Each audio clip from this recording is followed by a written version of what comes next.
Do you or someone you know have a niggling back pain that just keeps coming back? Even though you stretch and exercise, it still doesn't go? Welcome back to my channel, and if you're new to my channel, my name is Joey Bull. I'm a fitness professional and I do these videos on well-being. In this video, I'm going to be talking about, despite your back pain, why your back might be stronger than you realise, and there might be another contender to consider. Now, back pain is a big and broad subject, and there are many reasons for back discomfort, but I'm just going to be covering today the ones that I find most common in my experience. There'll be timestamps on the screen and in the description so you can jump around, but first I'm going into the explanation of what might cause this, and then I'll move on to the exercises.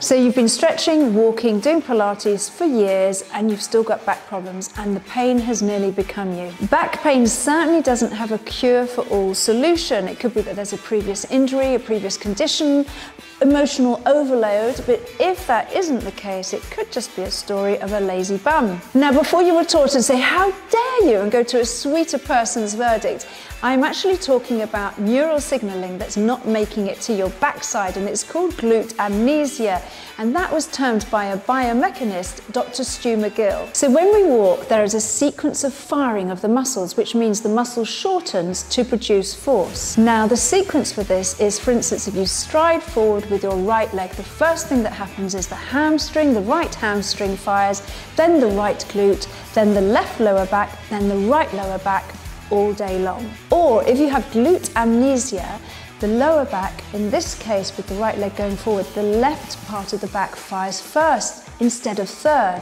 or maybe it will fire second depending on the power of your hamstring, all day long, which means to you a constant overuse of this underdog area of extension and force all the time.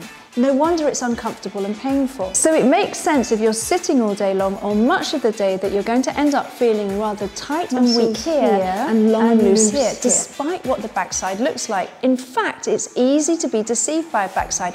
Often when they're pert and round and fabulous, they're disguising some kind of lower back discomfort. So getting back to the point, the structure can end up looking a little bit like a cross going through the pelvis, where you have weak abs, weak glutes, and tight lower back and tight front thighs. So where do we begin? Test yourself. Lie down with your shoulders supported on a bench or a bed and raise one leg. Now, if those hips stay nice and stable like a table, then you can join my next or coming out video on great glutes. But if not, you've got some homework to do. It's a good idea to get some flexibility in the hamstrings, as if these are more dominant than these, it will stop the glutes from doing what they need to. And improved hamstring flexibility will give you greater range of motion in the hips, and studies show that the greater range that there is in that area, the more glute activation there will be, and that's where we start making progress. So you could prop your leg up on a post or lie in a doorway to make this one work, and with one leg elevated, one lower, and both legs really straight, raise the lower leg up and down, feeling the stretch on the back of the leg. If you don't feel that hamstring stretch, just distance that foot a couple of inches away from the wall, and without moving it, feel the lower abs engage a fraction too. Lengthening the front thigh can also assist. With your upper back on a bench, with the toe tucked under, push the hips up and feel the stretch on the top of that thigh.